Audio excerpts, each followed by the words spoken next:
All right, so our official welcome and good evening to OTF Connect on November the 17th. We thank you all for coming and taking a break from this busy reporting season, not to mention busy teaching season. And I'd like to welcome Mary Kay Goindy from Upper Grand, who's going to take us through a fabulous conversation about mathematics tonight, number sense and numeration. I love to moderate Mary Kay's sessions because I'm a retired educator, but I feel pretty connected to education through this gig with OTF, and I love Mary Kay's sessions. They always really make me think, and I know that people who have attended her sessions feel the same way.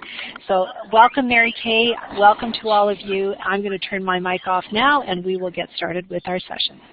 Great. Thanks so much, Susan. And as Susan said, thanks everybody for coming.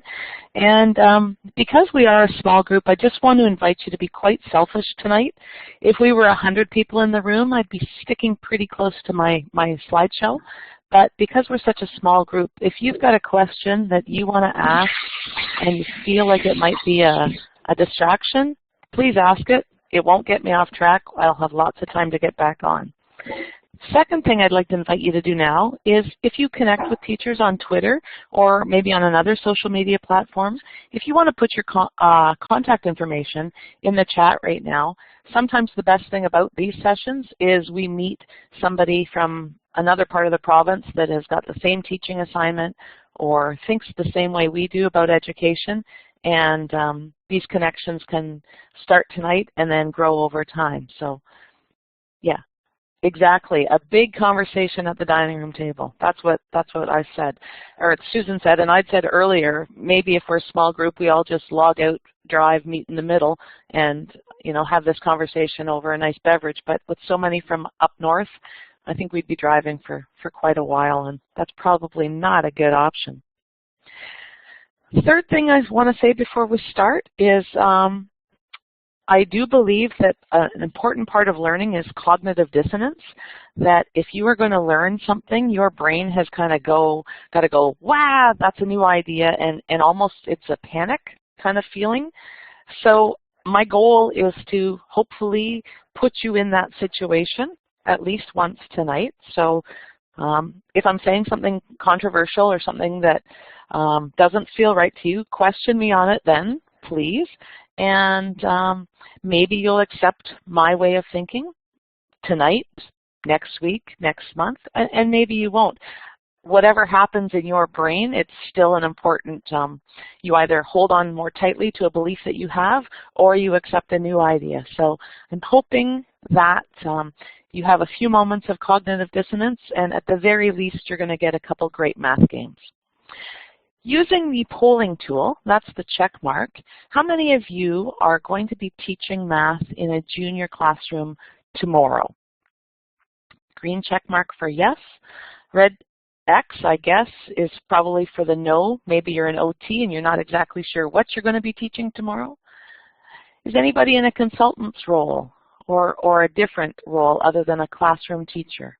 You could type that in the chat, just so I have an idea who's in the room, and I can maybe move more quickly over less applicable ideas and really focus. So right now we're 6 junior classroom teachers and 4 others. Got a consultant. Thanks, Jameson. Excellent, Charlotte. I can't imagine anybody who doesn't love teaching math, but I know it happens. Awesome. All right. Thanks for all the other. If you want to, I see some people put green checks and red X's on the slide. Totally fine. But just under your name, where Susan did a little bit of a walkthrough, so right under your name towards the left of the screen, you might see an icon with a check. That's the polling tool. It won't matter very much for the way this session is geared. So when I put together the little blurb in the OTF Connects, I said that we'd talk about number sense and numeration, and we'd get right into the nitty-gritty kind of that curriculum strand so that we would be better able to facilitate a student-centered problem-solving classroom. So since that's what I said I would be supporting, I want to know and make sure that we're on the same page. So if you could grab the text tool and add right on the slide, what does that phrase mean to you, or what comes to mind when you hear that phrase? And if the text tool feels too cumbersome, again, please go ahead and just type in the regular chat room. So I'll give you a minute, put some ideas down of what a student-centered problem-solving classroom is.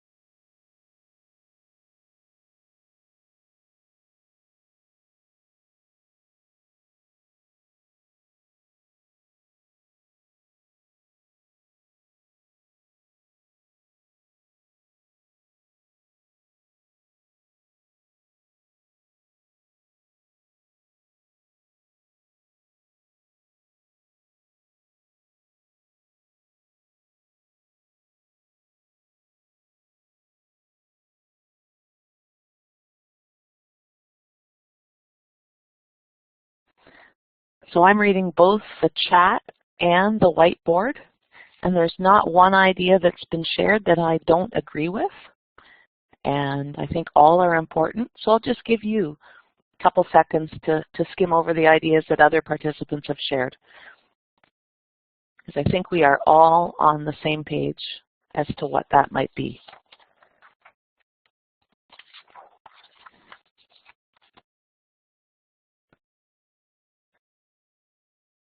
And then I said I was going to focus on number sense and numeration. Again, if you can grab the text tool, what exactly is number sense?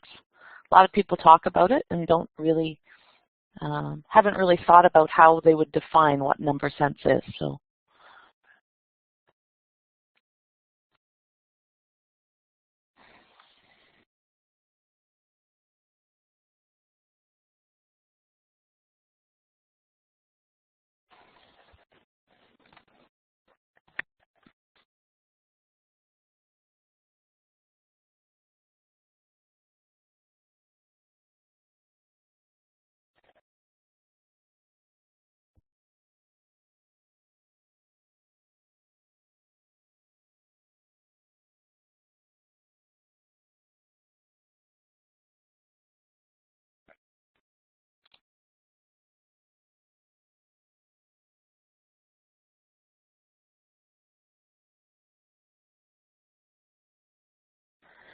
and I bet you can predict what the next slide is. I don't want to go ahead because I still see people adding.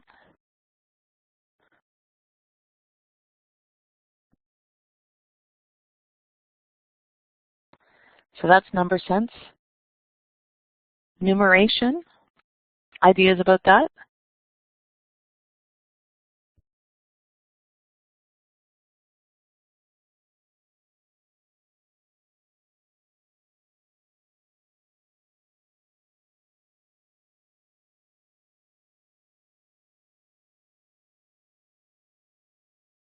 And we're less clear on exactly what numeration is.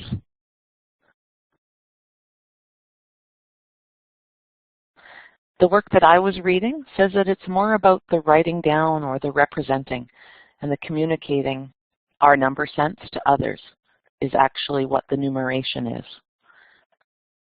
So that's what I got. I agree for sure with everything you were saying about what number sense is.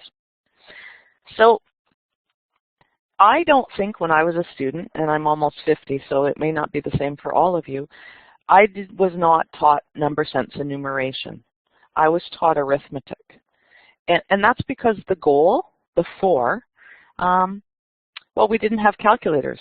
They weren't readily accessible. We certainly didn't have spreadsheets that were used in classrooms or anything like that. So we really had to focus on our arithmetic, on our calculating, on our being able to get the right answer to the calculation. And that was definitely the focus and probably the goal of the teacher, was to get us comfortable and confident in getting the right answers. As opposed to now. Now the goal, I hope, for all of us, is to have students think mathematically. And there's a very different, it affects our teaching. If our goal is to have students do mathematics, that's one thing, and we're going to teach a very specific way. We tell the students little tricks that they can do. I don't know if you heard this, but when I was learning how to divide fractions, the teacher told me the rule, it's not for you to wonder why, just invert and multiply. That was a common thing where we would be shared tricks that we could follow to get the right answer. I would never want to tell a student that now. I want them to wonder why. I want them to think mathematically. So I'm going to be giving them problems, and I'm expecting them to struggle. And it might take them a little bit longer to get right answers consistently, but they're going to have the understanding of the concept. So even when they may get a little bit foggy on the exact algorithm or the way that they used to solve problems, let's say with percent, they'll still be able to reason through and you know, a couple years down the road still tackle problems with confidence. The old system where we were encouraged to do math or perform algorithms, it created a society that's math phobic, and that's where we're living now. So I think that this shift, and it's not a new shift. I mean, our new, in quotation marks and air quotes, new curriculum is from 2005, and even the one from 1997 still asked us to be teaching to support mathematic reasoning and mathematic thinking. But I'm hoping that this shift will create a society that does not hate math and is not math phobic. And, you know, I've often talked about a situation where if we went into a restaurant, you know, with a large group of people, sometimes people say, just tell me what I owe, because they don't feel confident to calculate their portion of the bill, especially when there's the tax and the tip to figure out. But if somebody did something equally like that, when the menus came and said, just tell me what to order, I can't read, we'd be shocked. But we don't seem to have any problems accepting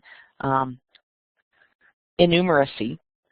And so, I don't know, it just kind of makes me scared that our society is so comfortable being enumerate. And I'm hoping that we can work on that as math teachers. So again, the first place to start, I strongly believe, is the curriculum. In the front matter, and I know that somebody here is a secondary teacher, but the front matter of our elementary curriculum is really a good document, actually, in terms of the rationale and the research behind teaching math through problem solving, and it gives us all kinds of examples and support to what the teacher should be doing when teaching math through problem solving.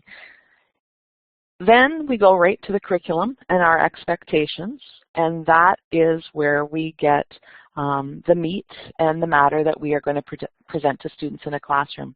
And a lot of times people think that I am anti-textbook, and I'm not anti-textbook at all. Textbooks are great resources, but we have to be very intentional when we use a textbook, because the textbooks are written in such a way that they may or may not address our curriculum.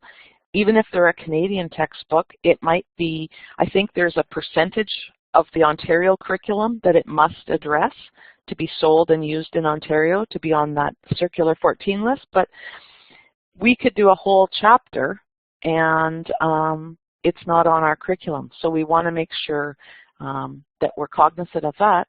The other thing is that they're not really set up to teach with the goal of having students think mathematically. If you picture a traditional textbook page, they show an example of the calculation above at the top of the new section in the textbook, and then they give students practice questions to have them imitate that calculation.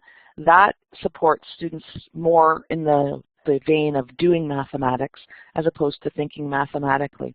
So I'm not anti-textbook at all. I'm just pro using a textbook with a, you know, great intention, and probably not doing whole chapters, and probably not having all the students complete the same work from the textbook, but we'll get into that later. So just any questions, any comments? I know this is the kind of setting the stage. We'll get to some math really soon, I promise. Thanks, Susan. if you haven't been familiar with the effective guides to math instruction, there are, Susan put the link to the one, it specifically addresses junior number sense enumeration. And this particular guide, I believe there are 6 total, and the links for all 6 will come out through the rest of the evening. But this particular one tackles the big ideas that apply across all of the number sense enumeration strand. And then when you get into these guides, you'll also find one for measurement, one for geometry, patterning, and then data management and probability as well. So if these guides are a new resource for you, they're definitely worth your time to check them out. On the slide, I just took a screenshot of the grade 5 overall expectations in the number sense. And for grade 4 and 5 teachers, if you feel that you do more work than anybody else, you're actually right, because you are the only grades in elementary that have 4 overall expectations. The primary grades have quantity, counting, and operational sense, but they don't have the proportional relationships expectation. And that shows up in grade 4 and continues all the way to the end of grade 8. But what disappears after grade 5 is counting. So grade 6, 7, and 8 only have quantity, operational sense, and proportional relationships. So yep, grade 4 and 5 teachers, you're definitely working harder than the rest of us, and you might want to start negotiating a pay raise. And good luck with that. But I just wanted to highlight the fact that these are the names for those expectations. And if you look down below, the specific expectations are presented under these headings. I'm not sure why they don't line them up in the overalls, but when I made sense of this, it made my report card writing a whole lot easier, because I now understood how to comment on the overall expectation and bring in examples or proof from the specific expectations that I had addressed across that term. So green check mark if you had already made sense of these expectations and these headings, and a red X if this is new learning.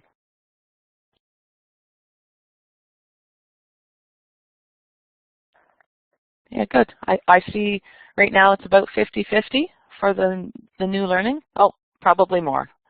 So lots more already knew that. So we'll go on to hopefully something new. So the counting, as I said, is only for grade 4 and 5. So we'll just touch on it, because for sure there are people here who are teaching grade 4 and grade 5. So there's very few expectations in the junior grades, but they need the overall expectation. The interesting thing when I was putting this together, the overall expectation says to count forward and backward, but here in the specifics, it just references count forward. I put in an email just because I wondered why the difference, and I didn't hear back. So if anybody knows, let me know. But when you read this, it's very specific in terms of what we need to assess our grade 4 students on. They need to count forward by halves, thirds, fourths, and tenths. If you have them counting by sevenths and twelfths, that's great practice possibly, but our assessment should focus on these fractions. And it specifically tells us to go beyond 1.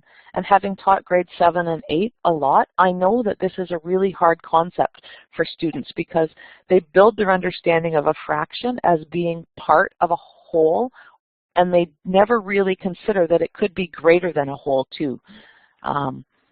So going beyond 1 is really important. And again, here the curriculum tells us exactly what to use.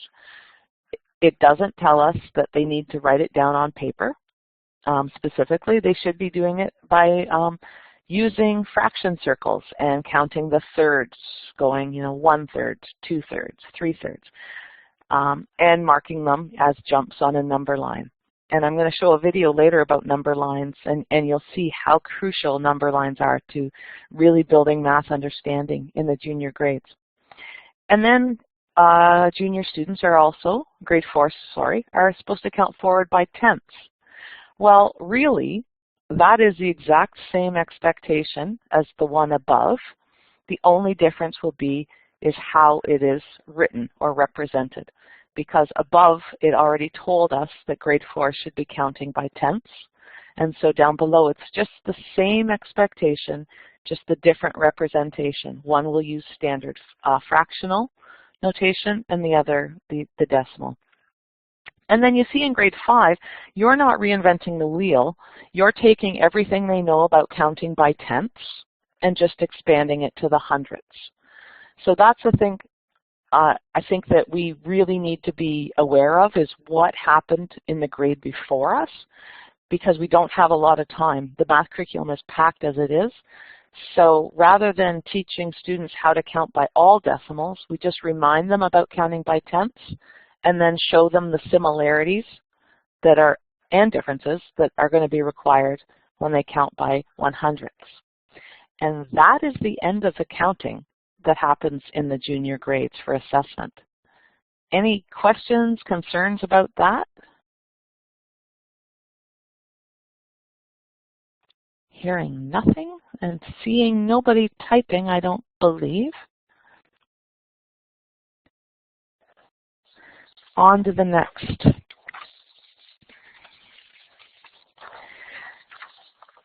So I guess going back, it's about the whole, the decimal places was first mentioned, and then what is a decimal point?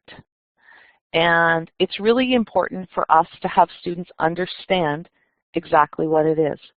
So I'm not going to read that to you. You probably have already read it, but I'll give you a couple seconds.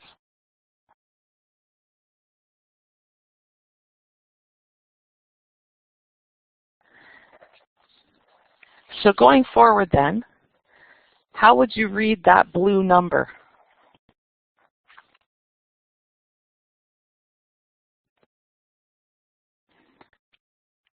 And how is it different than how you would read the red number?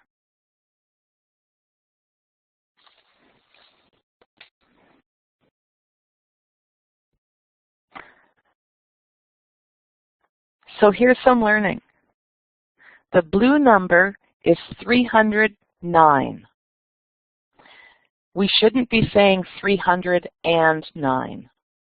Mathematically, the word and, when we're just reading a number, represents a decimal point. So the blue is 309. And the red is 300. And now some people would say 3.09.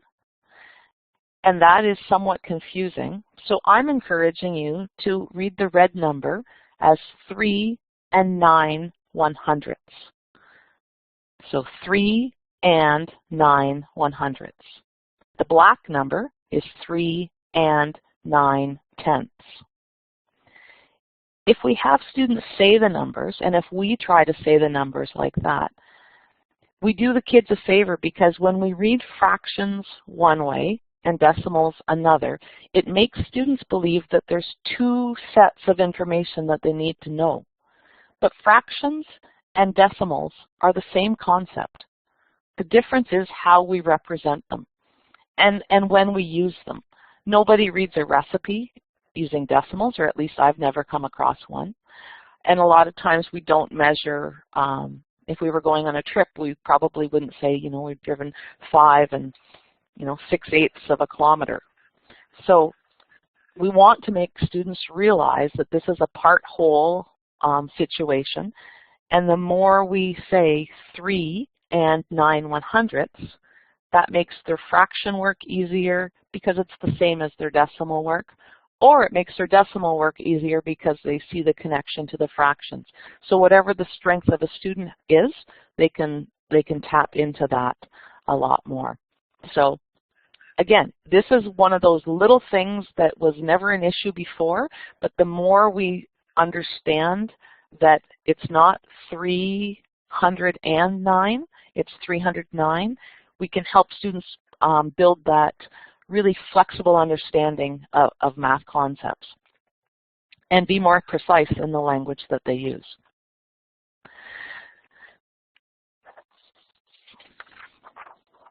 Just catching up with my papers here. Sorry about this. I think I put this slide together just to show you proof, hopefully, you'll feel proof, that our curriculum is actually really well written. And the structure of our curriculum is that it supports us to teach by spiraling. The concepts build logically. If you see in counting, they're grade 4s, we're counting by tenths.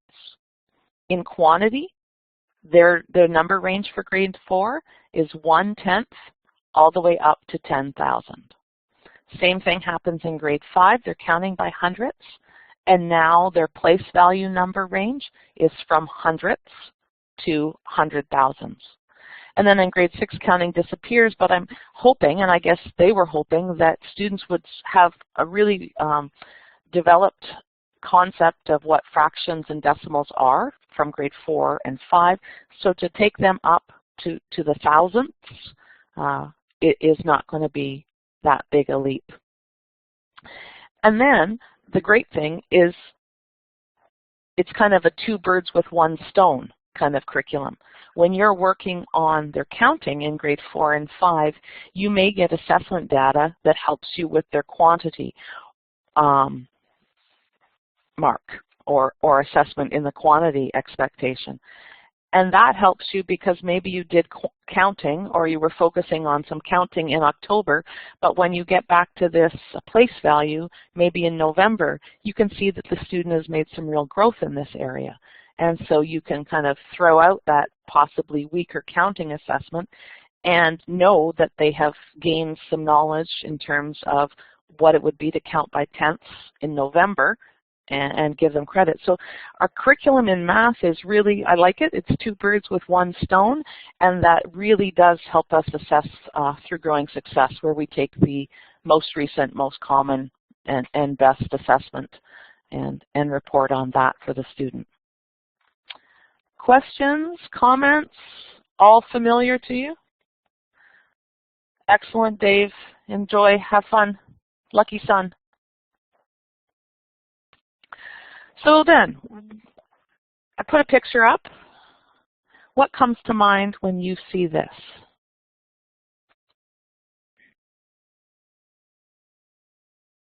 Maybe springing from the quantity expectation from the last slide. What comes to mind here?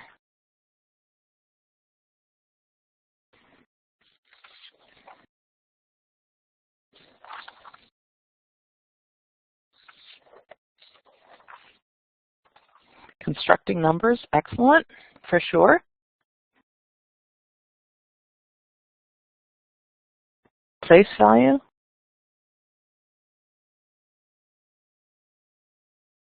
$100, $110, and $11. Absolutely. So here's my question. Does this have to represent 111? Could this represent another number? What other number could it represent then, Tricia?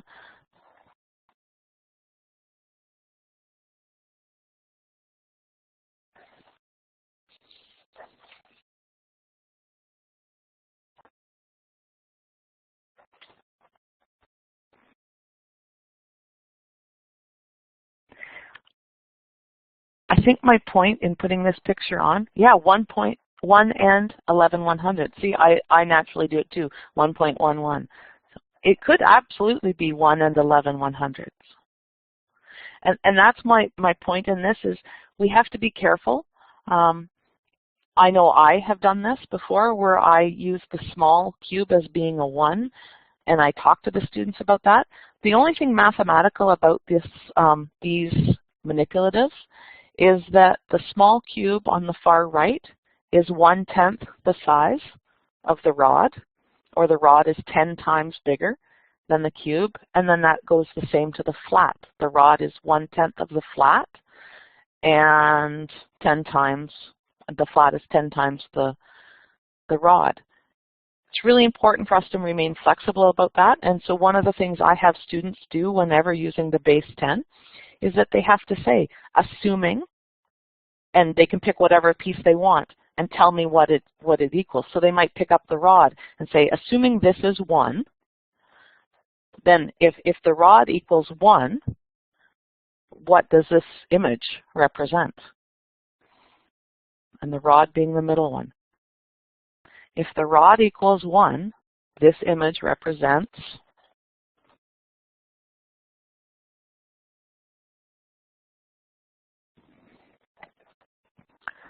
sorry if you heard that big gulp of coffee. If the rod is 1, this is 11 and 1/10. And that's really the number sense. Right? That's the number sense that we want students to start to develop, that this isn't 111 necessarily. It's 111 if the cube is 1. But if the rod is 1, it's 11 and 1/10. And if the flat is 1, then it's 1 and 11 1/100. Same image, just depends on what we're representing. And again, that goes to the number sense and the flexibility that we want to start developing in our students, how they see number. So we can't go through the whole curriculum, expectation by expectation, but I know that fractions tends to be, talking to my students, it's the part of the curriculum they dislike the most, and talking to colleagues, it's the part of the curriculum they dislike teaching the most. Go figure. I wonder if there's a connection there. So just take a minute just to look over these expectations and refresh your understanding of the fractions part here. Oh, Reagan, sorry, I hope it's not serious. And again, sorry, I should say that this is the fraction expectations as they come in the quantity expectation or overall expectation. Fractions do reappear in the proportional reasoning.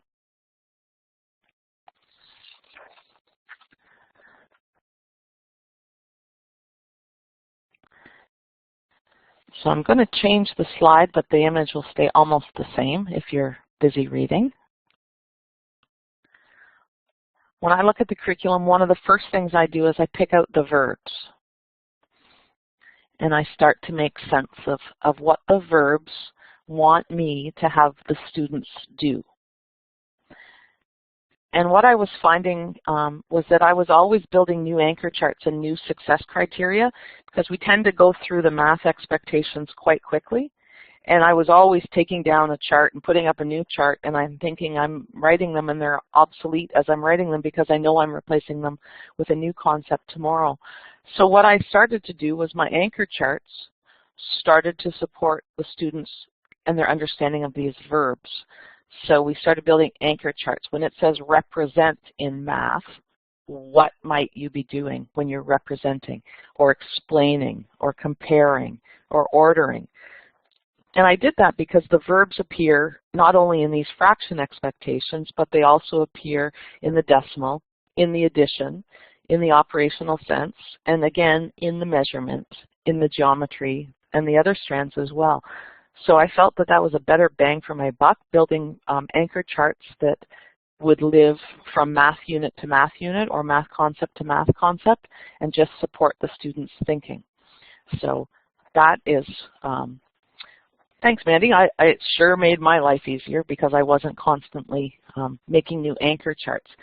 And not only is it good from expectation to expectation, strand to strand, it also went from math to language, to science and technology, to the social studies as well. So it made my walls really practical for students to start to use as supports for their learning. So the first thing was the verbs that I pay attention to. Then I look for the tools. Anything strike you here when you look at the tools? Those of you who have been in a session of mine before know what I'm going to say. It never says paper specifically. It does say standard fractional notation, but absolutely, it's varied and it's concrete. And this doesn't just mean for when the students are learning it. This means for the assessment as well. These are the tools we should be using when we're giving our students assessments or collecting data. So our math assessments should not just be what students do on pencil and paper. It's when they are manipulating the concrete materials. And I should point out too, this is the first time that students are expected to consider fractions using standard fractional notation. So in grade 3, they would never see 1/2 written as 1 as the numerator and 2 as the denominator. Every time in grade 3 and younger that they're dealing with the concept of half, they're reading the word half, H-A-L-F. So know that that's going to be a big thing for grade 4, is to actually teach them about the standard fractional notation. And as the first expectation there says, that's when they start to understand what the numerator represents and then what the denominator represents. It is huge learning, Tricia, for grade 4 students. And when it was forced on them earlier, for whatever reason, they don't have the concept of what it is. And I think we really need to slow down in grade 4 and make sure they understand what it is, because we have grade 9 and 10 teachers coming back and they can't do the algebra and some of the higher math because it's all written as fractions. And so they still don't have a concept of what numerator and denominator is, not just in terms of how they can define it, because all the students can define or write a definition for a numerator, but they don't have that sense of what that number in the fractional notation actually means. Big learning in grade 4 for sure. Going on to the next thing, unless I'm kind of reading the chat, so put it in there. So this is one of the differences across the grades, because compare and order fractions, compare and order fractions, compare and order fractions goes across all 3 grades. And when you look at it and just kind of read it with the layman's eyes, you might think it's the same skills going all across. Now, I have added the red words in the grade 4, but in grade 4, when students are comparing and ordering fractions, the numerators are all the same. It's the denominators that change in grade 4.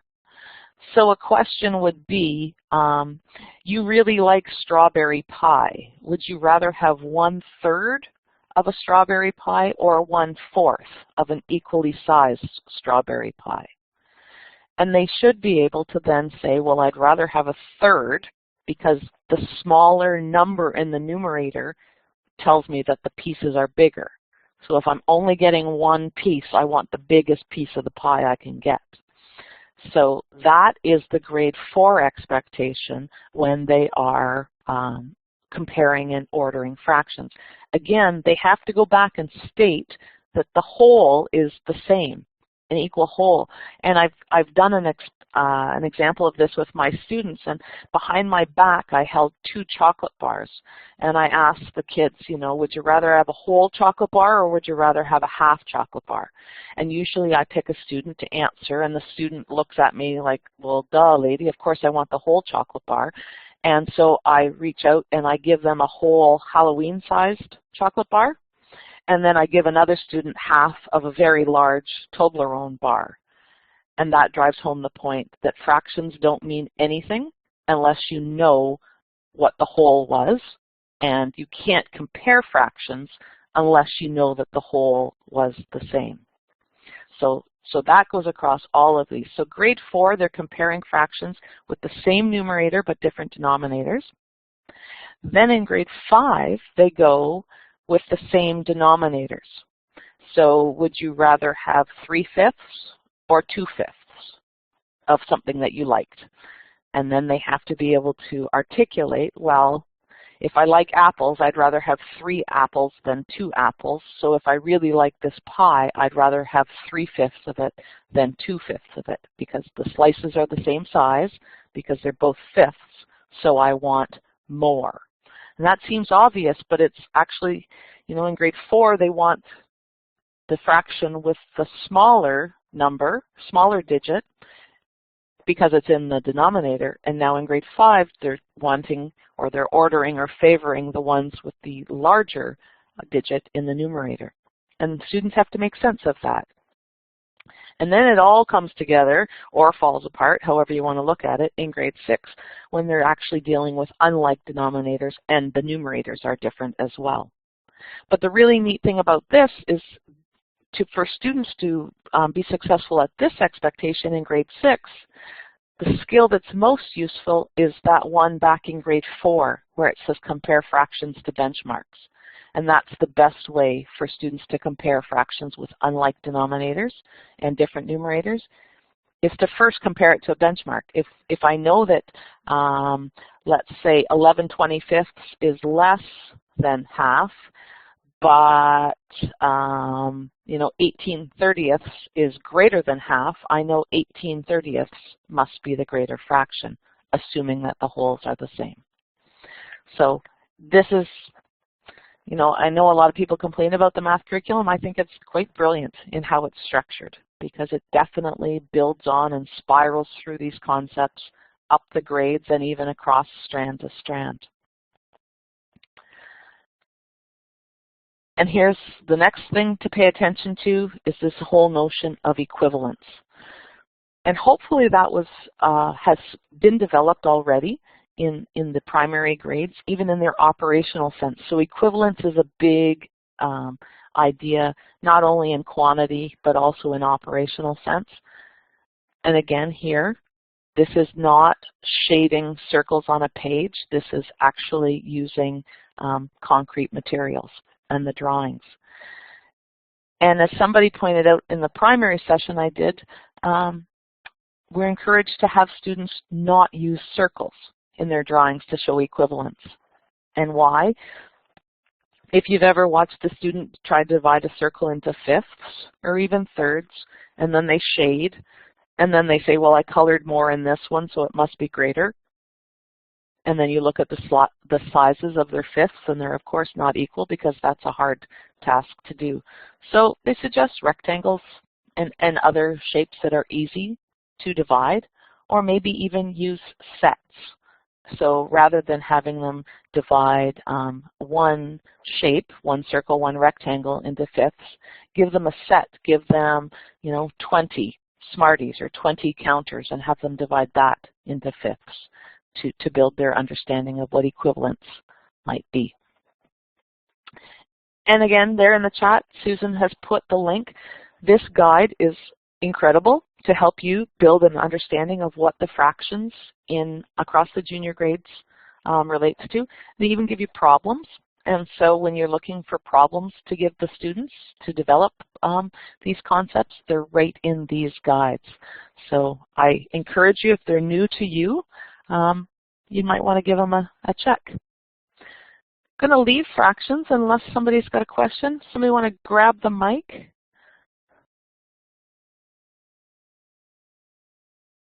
I agree, Stephanie. The whole sideways slash definitely confuses students. They don't see that as a fraction. Possibly as across the junior grades, we need to make them more comfortable with the fraction as that, because that's definitely how anything typewritten comes across with the slash. Not everything, but most.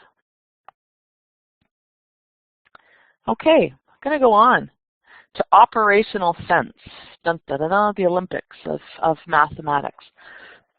So what I've done across this expectation is I've brought out some student work. I recopied it because it was hard to get a good image that really highlighted what I wanted to focus on. So I did recopy it.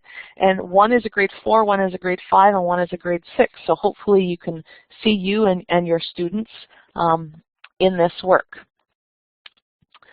Here's a grade 4 question.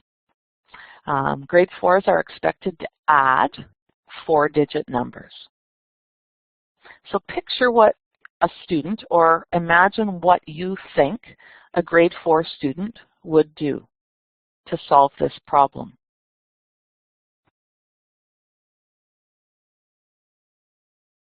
And I should state that I intentionally wrote this question horizontally. And it was not my original idea, and it might have been John Vanderwall was the first time I read about this, but we should present our questions to the students horizontally so that we are not pushing them towards a certain strategy for their solution. So, green check mark if you picture a student in grade 4 solving this and submitting something that looked quite similar to my work that I have recopied there.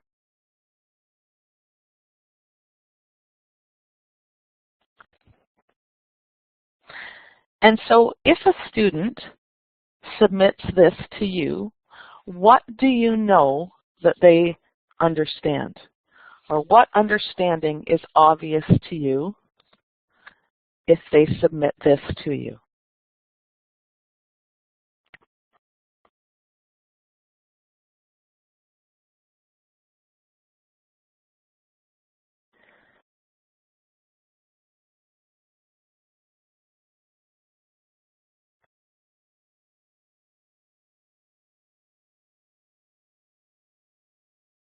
And Jameson, I would argue they might know place value, but when all I see is what they've written down here on the page, I don't know for sure that they understand what place value is. I don't know, Charlotte, if they understand what carrying is, but I know that they can carry. Ah, Mandy's got it there, what I believe. We don't know that they understand why they carry. And for a lot of, I did some interviewing with students who traditionally struggle. When they hear carrying, they are actually looking for teachers moving things, like picking up something and physically carrying it, because that's what the word means to them. So this whole notion of carrying confuses some students. So look at the calculation then on the right that I've recopied here. I had a student do this.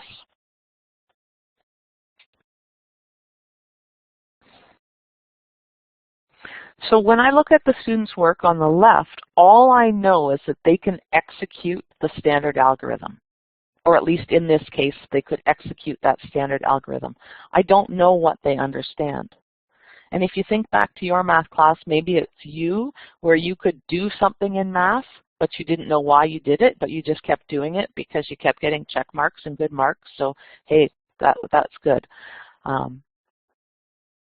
But you don't know why you did it. So on the left, I just know that they could execute the algorithm. What do I know on the right?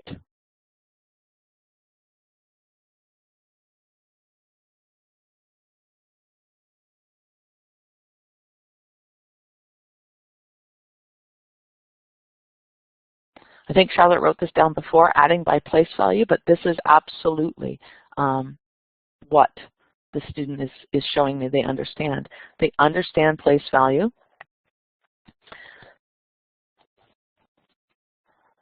Absolutely, it's more obvious what each number is worth, what they're adding together, and why they're adding it together. Absolutely. Going back to the one on the left, when I see a student who puts that little 1 above the 8, I ask them to tell me why. And if they can't explain why they might make a mark on the paper, I suggest that they don't follow that strategy, and they need to find another strategy. The thinking is visible, absolutely. If you think about how you help a student do the calculation on the left, you'd say 4 plus 7 is 11, write down the 1, carry the other 1. But what they're carrying is not a 1. And if oftentimes we get to these kind of calculations right after we've done our work on place value, and so the 10 that we used to hammer into their heads in the place value is now a 1 when they're carrying. So again, we're sending a mixed message, and students don't necessarily see. We are talking about an algorithm that we understand. But from a student, when they don't have that understanding, the algorithm doesn't make sense. This expectation is in the curriculum. It doesn't say solve problems involving the addition of 4-digit numbers. It just says solve addition calculations involving 4-digit numbers. But you could still approach this in a problem-solving manner. What I would do is after I've given a 4-digit by 4-digit addition question, I might put maybe these 2 examples up on the board. And I would have students say what is the same and what is different about these two calculations. Because if you look carefully on the right, you can see the 3 ones that were carried. Well, one was a 10, one is 100, and one is 1,000 on the left. And having students make sense of these two calculations together makes the student understand why that standard algorithm works. And that's our goal. We want them to think mathematically, not just do the math, but actually think mathematically about it. So that is one of those big questions that I use a lot in my teaching through problem solving. What's the same and what's different? Absolutely. When they see them side by side, they build their understanding of what the algorithm is. What feedback would you give to the student who did the calculation on the right? Grab the mic if you don't want to talk, or type, sorry. Because I think this is big thinking here. What feedback would you give the student who did the work on the right?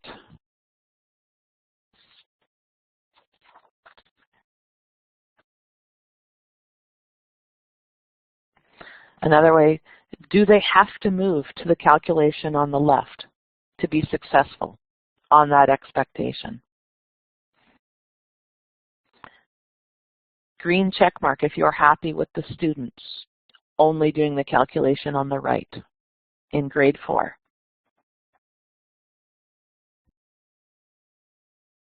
What I see is 2, 3 green check marks and nobody has put up a red X4. Absolutely, and I would definitely say you've shown great knowledge of place value. And you understand what addition is. Perfect, Mandy. Love it. I think a lot of times we hold on, and the word efficiency comes a lot when we're assessing students' math work. Efficiency doesn't mean the fewest ticks on the page. Efficiency means a logical approach to the problem from start to finish without a lot of retries in the middle. That's how I define efficiency. So I think both of these calculations are efficient. And the one on the right is a standard algorithm. It's not the North American standard, but it is a standard addition algorithm that more students are likely going to stumble across themselves. Absolutely. If the student understands the shift to the calculation on the left and sees what that carrying of the 10 and the 100 and the 1,000 and understands where it came from, they are welcome to do that. I would never stop a student, and I might encourage it for some, but for others, I see a lot of math thinking and math reasoning in that. Now the other point about the addition is when this becomes easy, what do we do? When a grade 4 student can, and maybe your whole class, can successfully complete calculations like this, where we give them 2 4-digit numbers and we ask them to add them together. Have we met the expectation? And can we go on to another expectation? Nick, I see your comment there about students making more errors with the standard algorithm. That's because they're not thinking mathematically. They're just trying to remember what they're supposed to do, or at least that's my guess at what's happening in their brain. And so it's easier to forget, what do I have to do now, than just to make sense of the problem. And the errors that they make when they're trying to execute a standard algorithm that they don't understand can be ridiculous. Like, you know, by 1,000-fold they're off. As opposed to when they're thinking mathematically, their mistakes tend to be more reasonable and keep the number in the ballpark, which I think is a big difference. A ridiculously wrong error is more problematic than just a slight error in terms of the quantity or the magnitude of the response. So going back to the question, because see, I get all wrapped up in your thinking in the chat room and I just want to keep talking here. Here's the next step, I think, and this is, I believe, a problem in Ontario, is we tend to focus, no, don't say sorry, this is great. In Ontario, we tend to give, and probably in more places in Ontario, we tend to give students more response unknown questions. And what that is here in the first line. We give them the two numbers and we ask them to add and tell us what the product, or the sum is, sorry. But in that same expectation where students have to solve the addition or solve problems of the addition of two 4-digit numbers, the next two questions also are part of that expectation, where we give start unknown problems and also change unknown problems. So there are 3 addition questions there. And challenge me on this if you don't believe it's true, but I think we focus way too much on the result unknown, and our students would be thinking more mathematically if we gave them more start unknown and change unknown problems.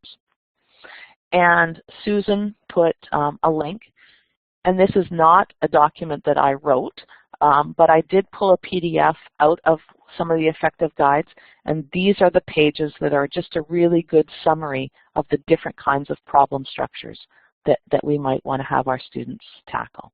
So that's result unknown, start unknown, change unknown. And the same things happen in subtraction. And a lot of times they show up on EQAO, and the students feel like they've been tricked. And they feel that way because we didn't expose them to it. But really it's in our curriculum. We just didn't recognize it in our curriculum when we read the expectations. Excellent. Mandy, you're lucky.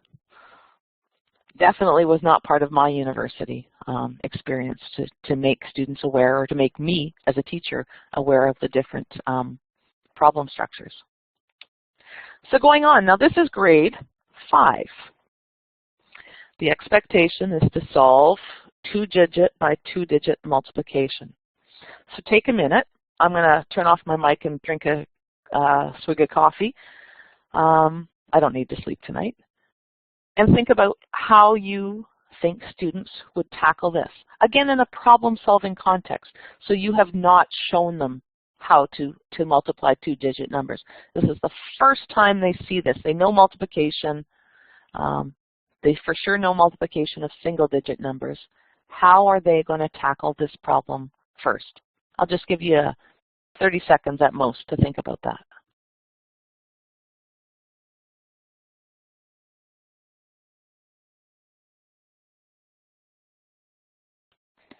Oh, Charlotte, I would be thrilled when they do that on the first. So I did give this to students, and are you surprised that I saw this?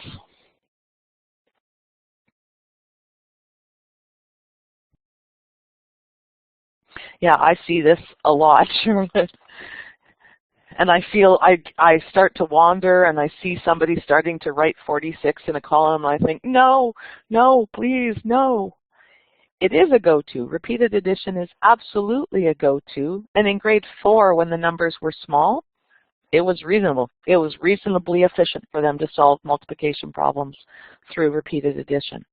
And this is the right answer in this case, but lots of times silly little mistakes crop in here and lead the student off track.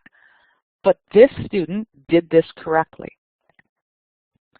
So what feedback do you give this child?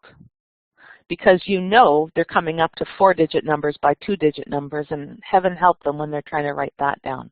Or what if the second digit was 99? What are we going to do to help this student get better?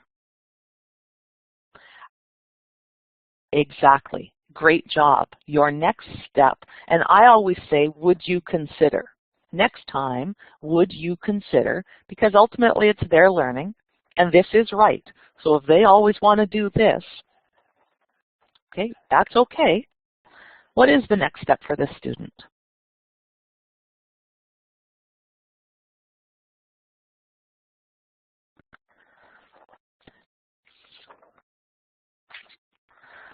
So here's what I did. That was the next step I suggested for this student. Can you make sense of it?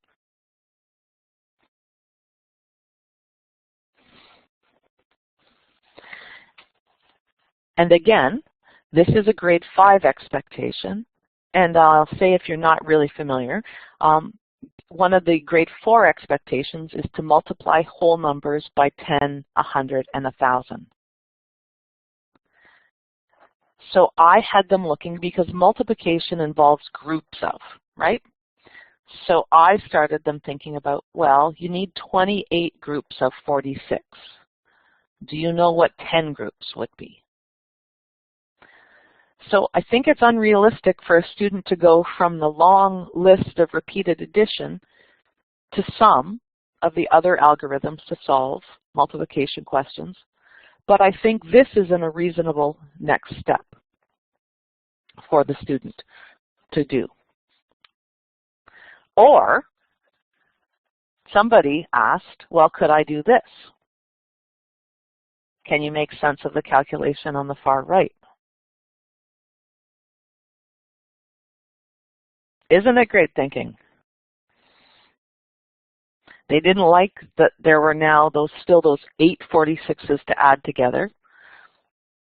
So they were telling me, well, I know 30 is pretty close to 28, so 30 groups is that, and then I'll just subtract those other 2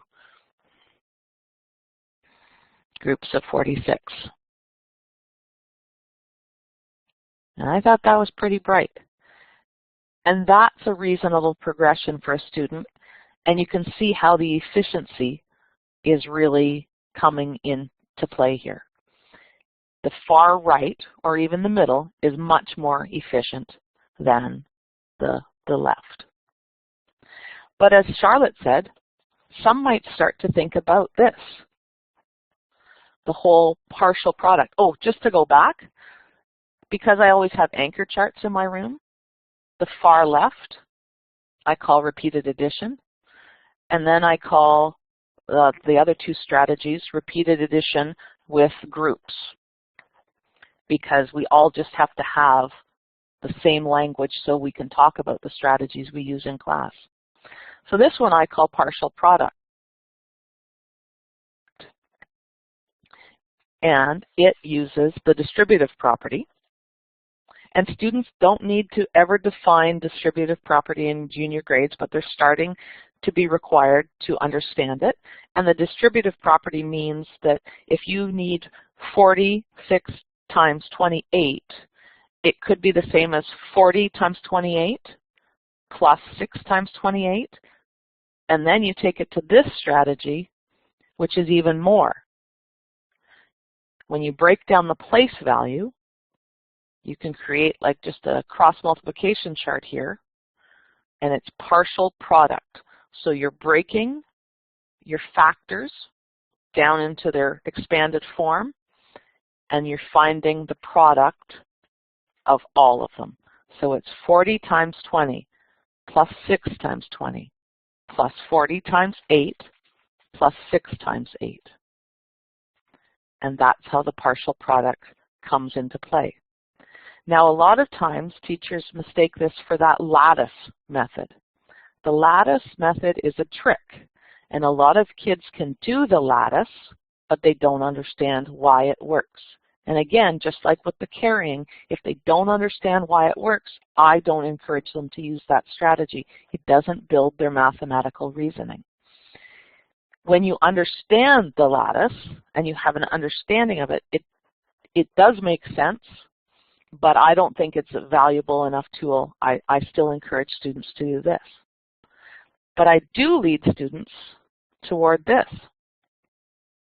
And I have them make sense of the partial product and as it relates to that standard algorithm. And again, just like with the other problem, I would put this up as a problem for students to wrestle with, give them both, and ask them what is the same and what's different. And they start to see the connections there between partial product and the traditional algorithm, and then it makes sense to them why they're doing it. A lot of times you'll see kids, you ask them why they put the 0, down. So in the bottom one, they go 8 times 6 is 48. Write down the 8, carry the 4. That's what they say. They don't say I'm regrouping the 40. 8 times 4 is 32, plus 4 is 36. Then they say write down the 0, and you ask why, and they say, I don't know, I'm just told to do it. But now they can start to make sense of why they write that 0 down, because they're now multiplying by 20, not just by the 2. Yeah, welcome back, Susan. I'm glad I didn't get bumped, because I'd panic. Going on. Are we okay to go on? Anybody want to say anything about these kinds of calculations?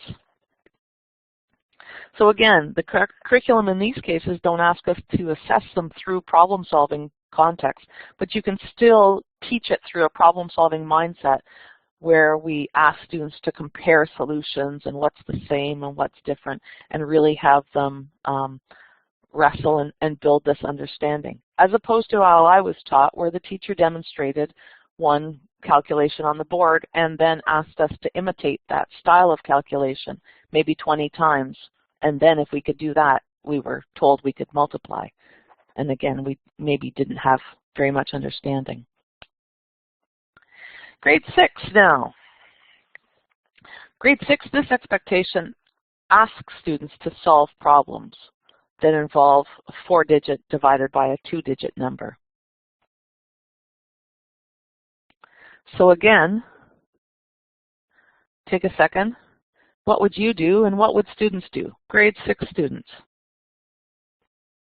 And if you see the chat, Susan's been great putting up all the links there to these effective guides. And I believe this problem, or one very similar to it, actually came right out of the Division Effective Guide to Math Instruction. And they give you good examples of what would be an appropriate minds-on and maybe consolidation questions to ask related to a problem like this. Could students start with 0 to solve this problem?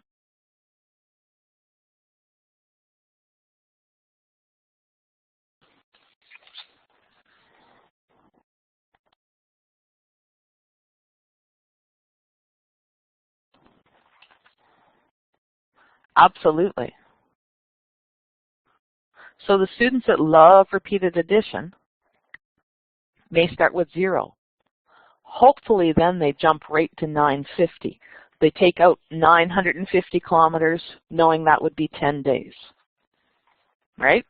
If they really are building an understanding of what repeated addition is and how it relates to multiplication, which is the same as division, then you're going to see something like that.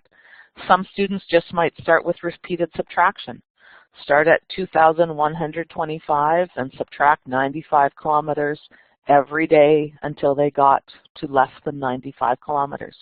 Then some students panic because there is a remainder in this question, and so they have to make sense of what that remainder means.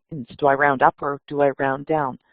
And that would be a piece of advice I have for junior math teachers is don't make the math so neat that it never has a remainder. Because where in your adult life do you ever get a problem that you're figuring out that has no remainder?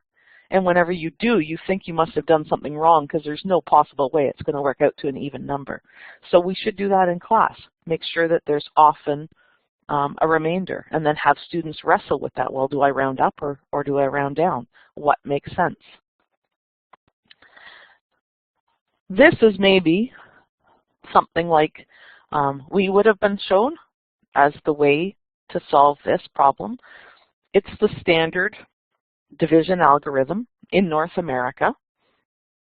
And I say in North America because it's different around the rest of the world. But again, if we were to teach students how to do this, we'd say how many times does 95 go into 2?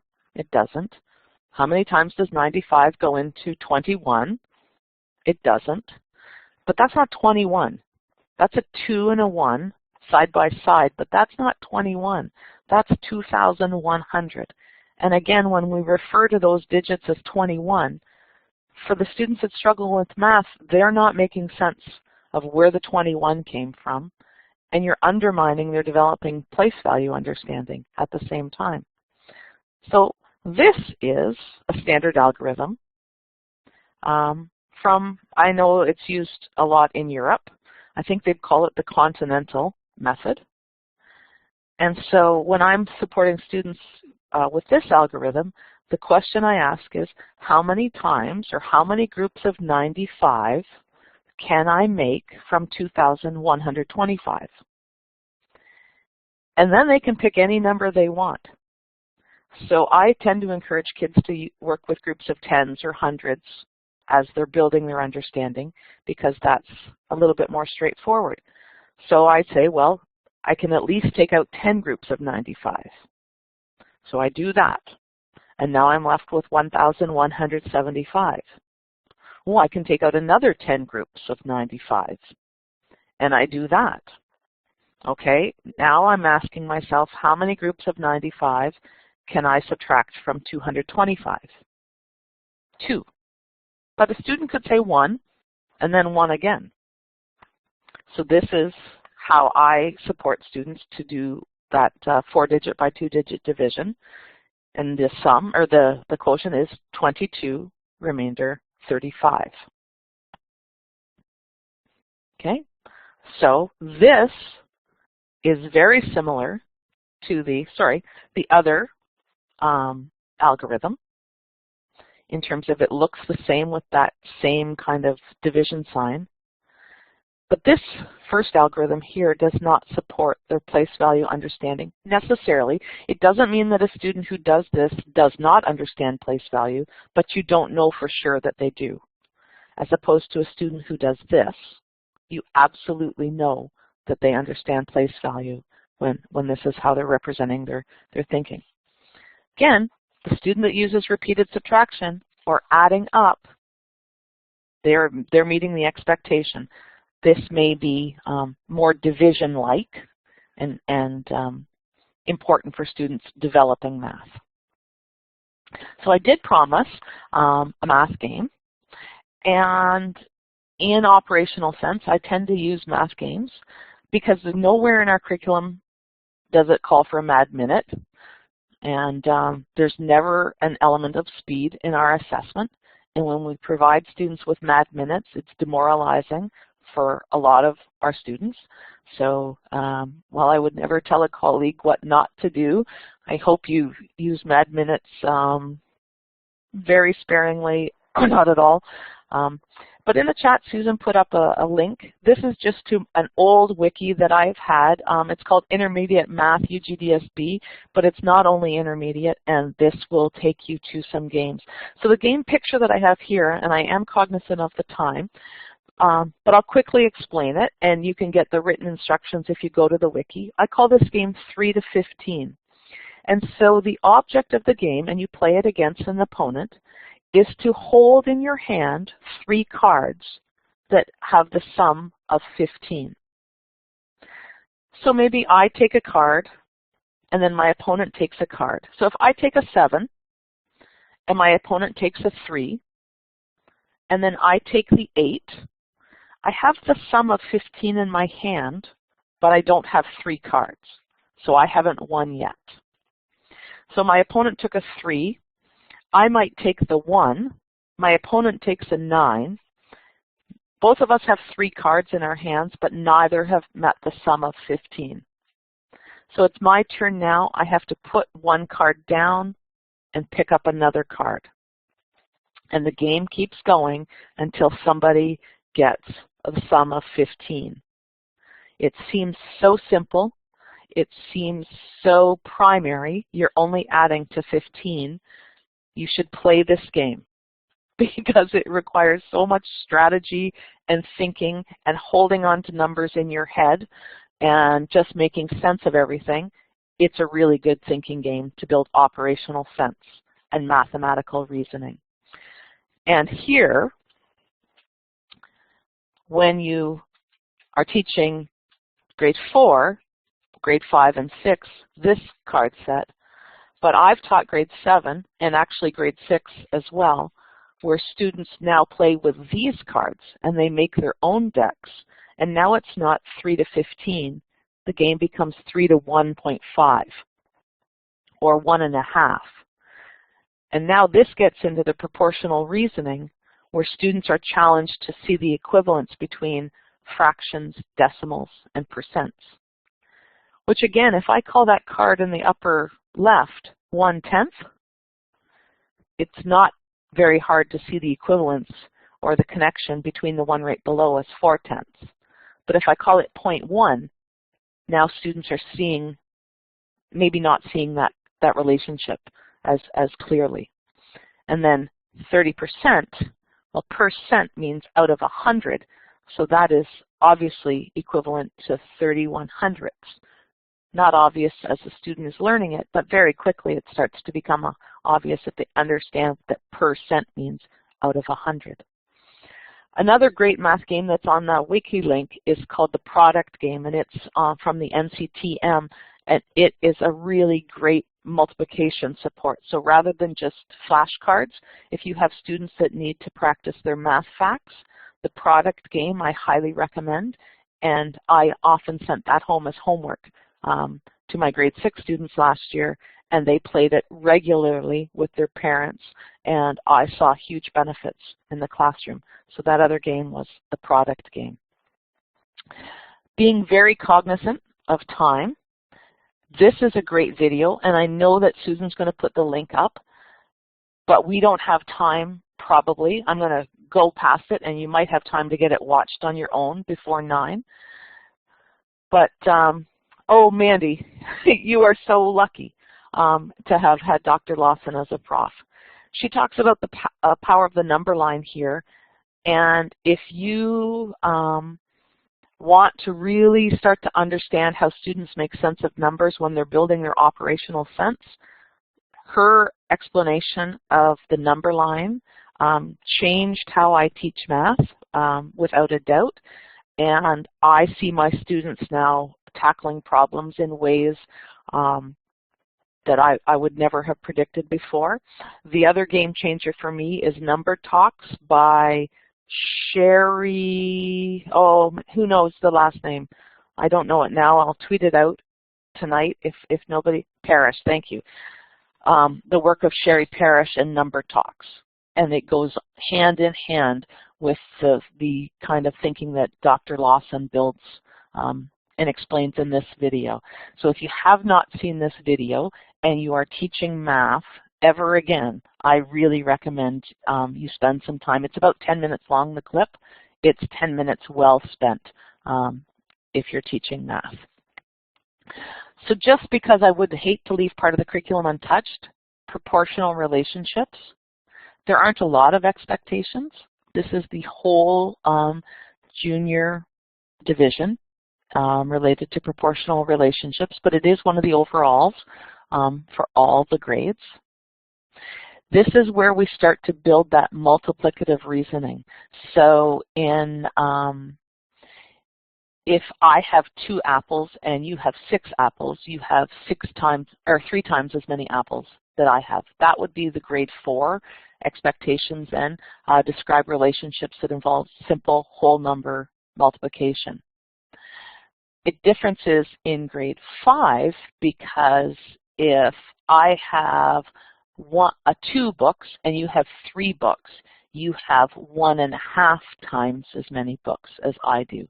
So whereas grade 4 stays with the whole number relationships, grade 5 goes into that 1.5 times as many or 1.5 times as many. The other thing is the whole rate aspect comes across this.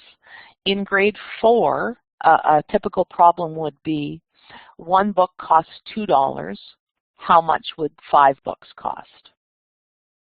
That changes in grade 5 because it goes, if 2 books cost $8, how many would 16 books cost? So you're not giving them just a 1. You're not giving them the unit rate. You're giving them a different rate that isn't just for 1. And the expectation gets flipped on its head in grade 6. If 12 batteries cost $24.48, how much does 1 battery cost? So you're giving them the whole cost, and they have to determine the unit rate. and that is proportional relationships in 1 minute flat, according to me. Any questions then about this, or any comments in general? I've kind of whipped through, and I've done all the talking. Hopefully there's some new thoughts and new ideas that came across tonight. The other thing I want to really stress here is to look for the number sense enumeration across the other strands. So I know in grade 5, we just did it, it's 2-digit multiplication by 2-digit multiplication, so a 2-digit number by a 2-digit number is the multiplication expectation. So when I'm having students calculate the area of parallelograms in grade 5, I'm going to make sure that the 2 dimensions I give students are 2-digit numbers. So when students are doing their measurement calculations, they're also practicing their operational sense expectations because I'm being intentional. Nothing is a random thing in my math class. I never just randomly put numbers in a problem. I'm very intentional, and I always go back to the calculation range in the operational sense. Again, it's 2 birds with 1 stone. It's working smart, not hard, and it's giving students a chance to improve. Because if I've done the multiplication unit, I'm still going to be doing multiplication across other units and other strands. I'm going to take the most recent data.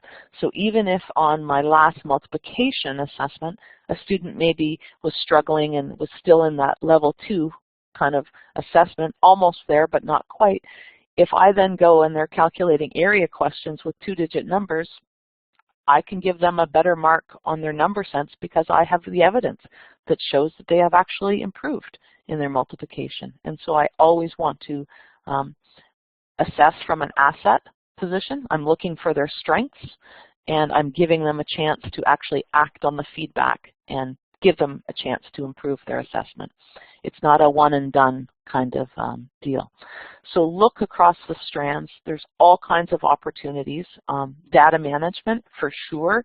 That proportional reasoning. How many more people like pizza than Brussels sprouts?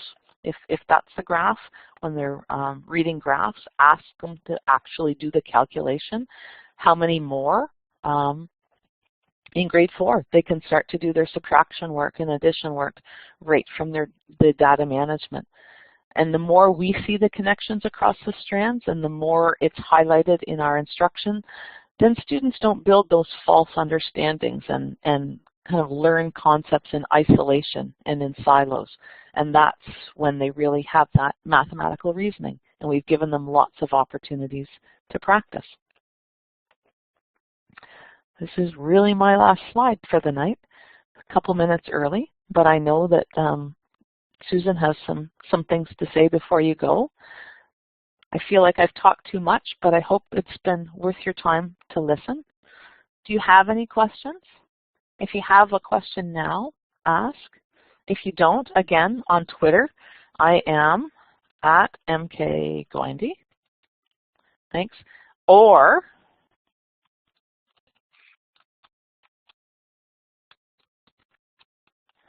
that's my email.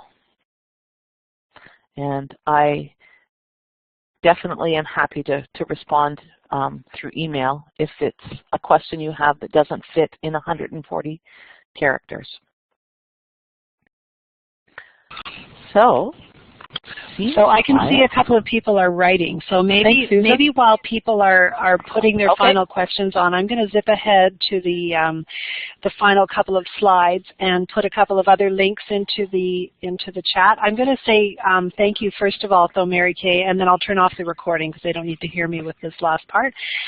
Great webinar, great high-level thinking again regarding mathematics, and thank you to all of you for again giving up some time this evening and taking a little break from all of the other responsibilities of teaching. So I'm going to stop the recording, but then I'm going to continue. So good night, everyone.